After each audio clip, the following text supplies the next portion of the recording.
We will now discuss LP spaces.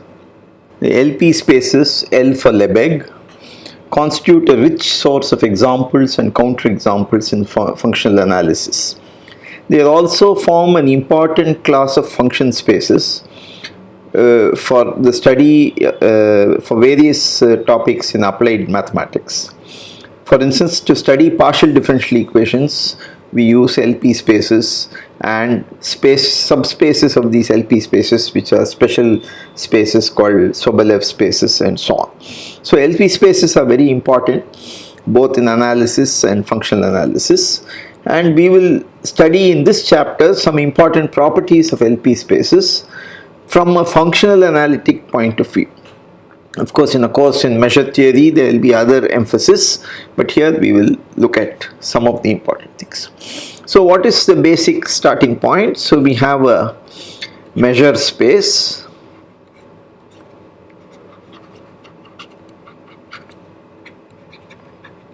What does this mean? X is a set, non-empty always, though I may not say it. And then S is a sigma algebra of subsets of X. That means X and empty set are in this, and if you have a countable collection of elements here, then the union is also a member of S, so it is closed under countable unions and it is closed under complementation. If A is in S, A complement is also in S. So this is the basic collection on which one defines a measure. So mu is a measure defined on sets of S, sets in S. Okay, so this is a standard measure. So those who are not completely familiar with measure theory, I recommend that you look at the first chapter in the book on functional analysis, TRIM series 52, which I mentioned at the beginning of this course. There's a rapid introduction to measure spaces. At least the important results which we will use are all stated there, though not proved.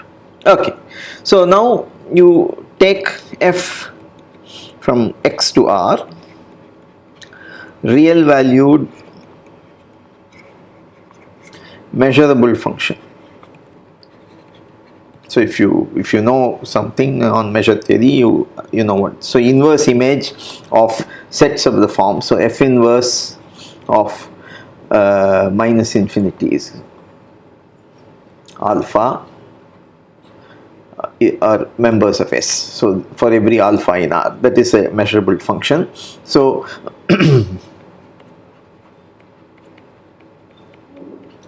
okay, so f is a real valued measurable function. There are many equivalent forms of this one particular. Okay, so let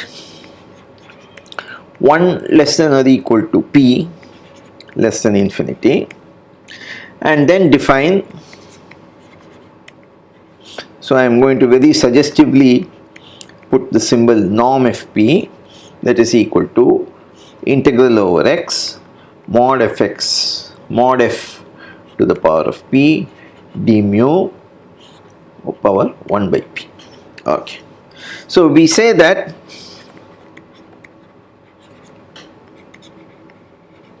f is p integrable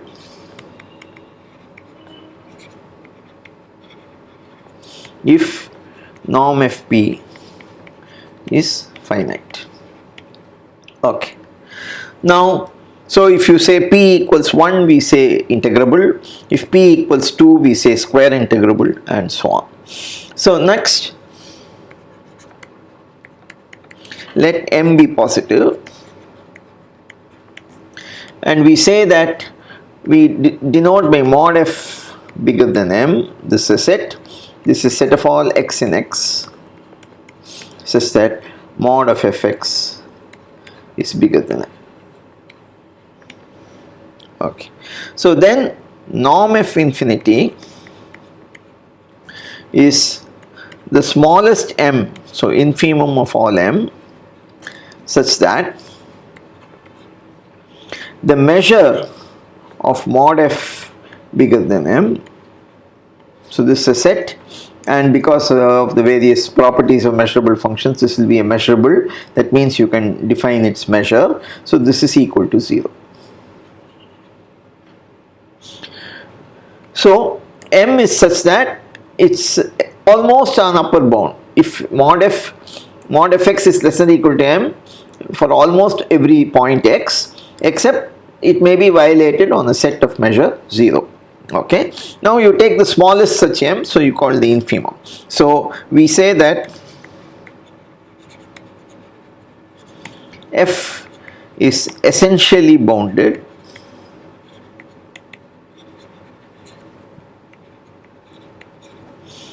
if norm f infinity is less than plus infinity.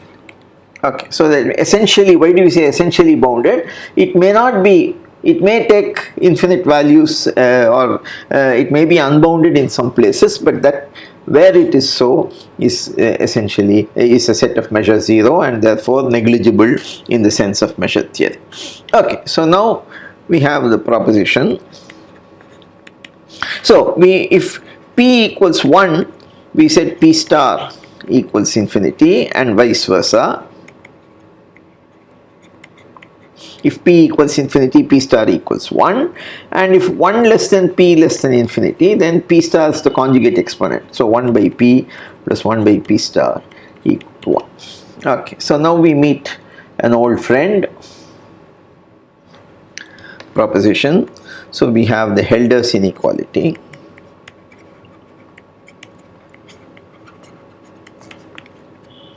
So 1 less than or equal to p less than infinity, and p star conjugate exponent. If f is p integrable, g is p star integrable or essentially bounded. Okay, doesn't matter. I have already defined p star, so that I don't have to go ahead and redo it again. Then mod integral over x mod fg d mu is less than or equal to norm fp norm g p star. So this is very similar to the Helder inequality which we did before. Okay, so proof. So if p equals 1, then p star is infinity. Okay, so integral over x mod fg d mu, g can be brought out by its essential supremum, so that is less than or equal to norm g infinity integral mod f d mu, and that's equal to norm g infinity norm f1. So that is completely proved. So now let us assume that 1 is less than p less than infinity. So we can also assume that f and g are non-zero, because even if one of them is 0, then there is nothing to prove in this inequality. So we have that, if you remember the very first lemma which we proved in this course. So mod fx gx is less than or equal to 1 by p mod fx power p plus 1 by p star mod gx to the p star. Okay, so this is the generalized AM-GM inequality which we have proved in the very first lecture in this series. Okay, so now you assume that norm fp equals norm g p star equal to 1. Assume. So if you integrate this inequality on both sides, you get integral mod x fg d mu is less than or equal to 1 by p integral mod fx power p, which is 1, plus 1 by p star integral mod g p star, which is also 1, and therefore this is equal to 1. And in the general case, so now in general you take f by norm fp and g by norm g p star and apply the previous apply this inequality, then you will get straight away the Helder inequality. Okay, so when remark old remark again, if P equals P star equal to 2, then Helder equals the Cauchy-Schwarz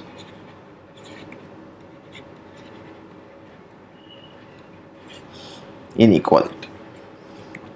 Okay.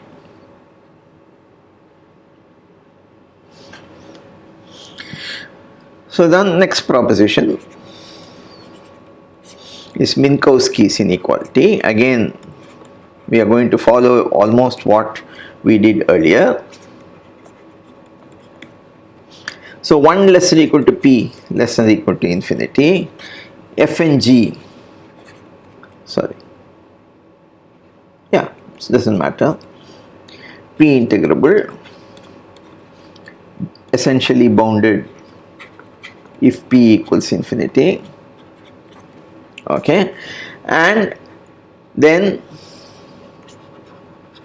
F plus G is also P integrable, and norm F plus GP is less than or equal to norm FP plus norm GP. Okay, so this is the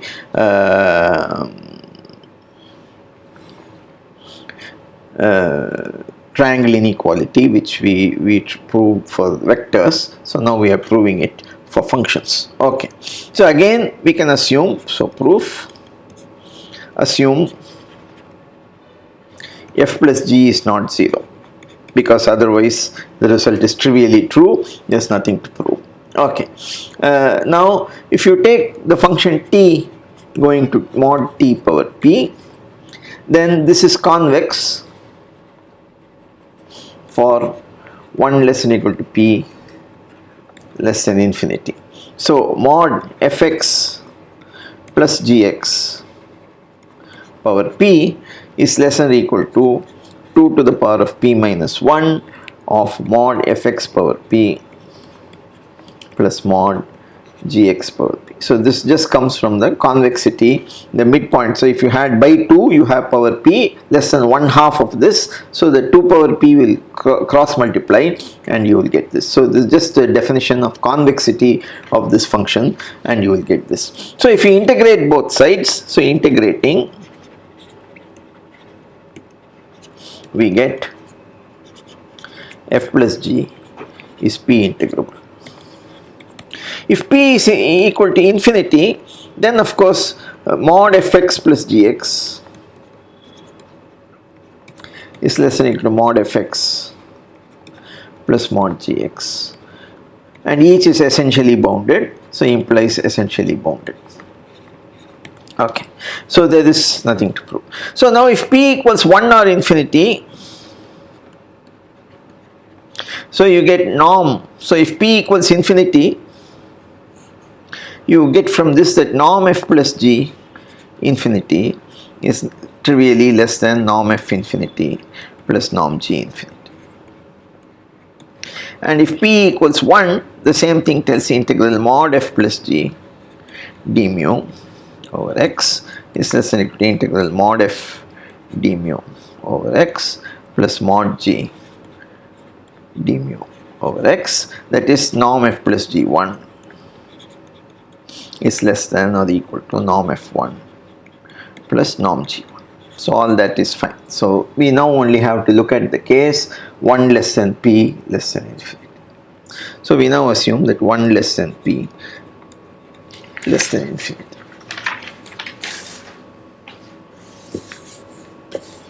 So we are now going to, just as we did in earlier, we are going to apply Helder inequality. So you write integral over x of mod f plus g power p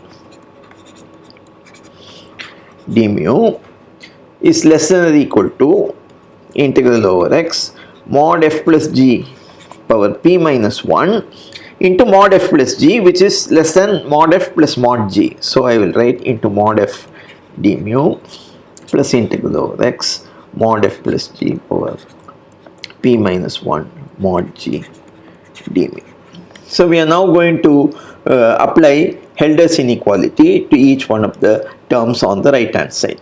So what is So let us take integral mod f plus g power p minus 1 mod f. So by Helder's inequality, this will be less than or equal to norm fp into into norm p star of whatever follows. So integral over x mod f plus g to the p minus 1 times p star, okay, power 1 by p star. So mod f, but p minus 1 into p star is pp star minus p star, which is just p. So this is equal to norm fp into norm integral mod f plus g power p whole power 1 by p star. This is a d mu which I have not written, okay. Okay, but that is nothing but norm fp into norm f plus g p whole power p, and I have taken so p by p star. Okay, so you get that norm, the left hand side, f plus g p whole power p is less than or equal to, apply this to each of the terms, I will get norm fp plus norm gp into norm f plus gp p by p star. Okay.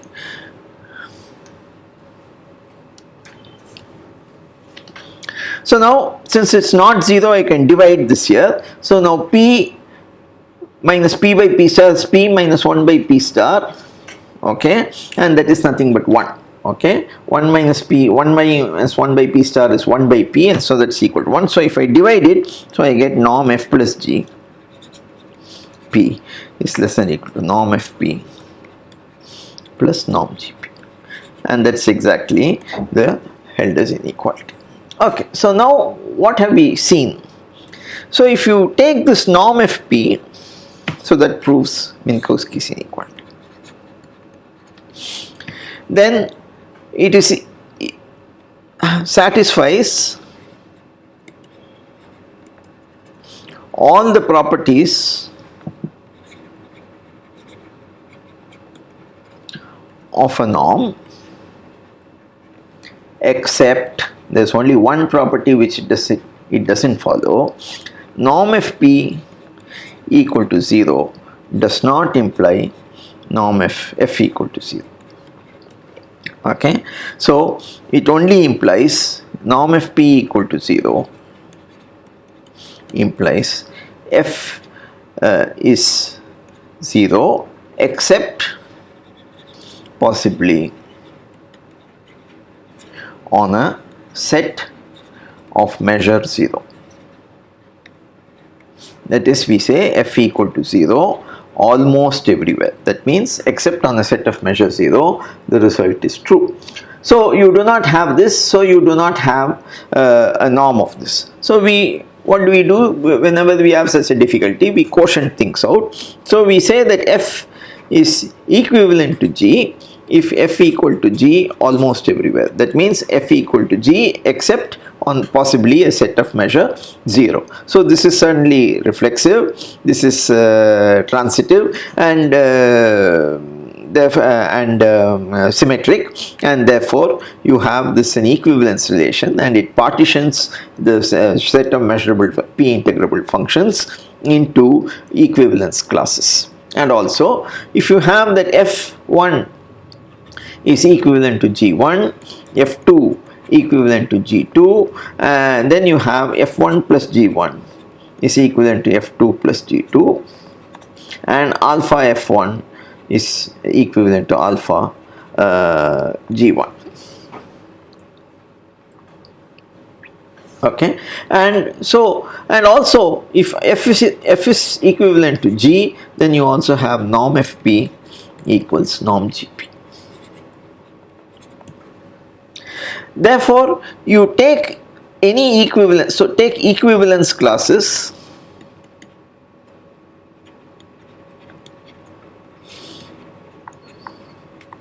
with respect to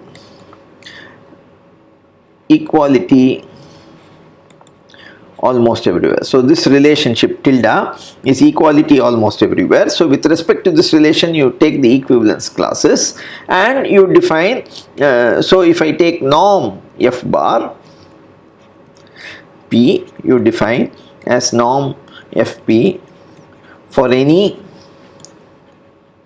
f belonging to the equivalence class f bar.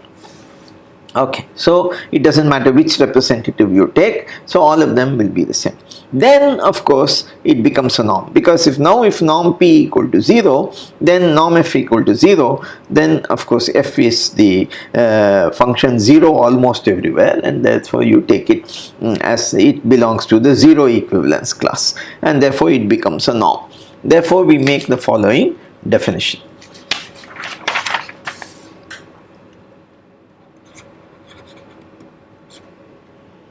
So XS mu measure space 1 less than equal to p less than equal to infinity. Let me say first less than infinity. So the space of all equivalence classes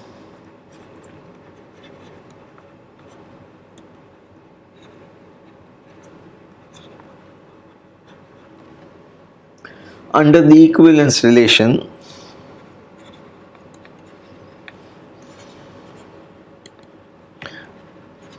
defined by equality almost everywhere of all p integrable functions is a norm linear space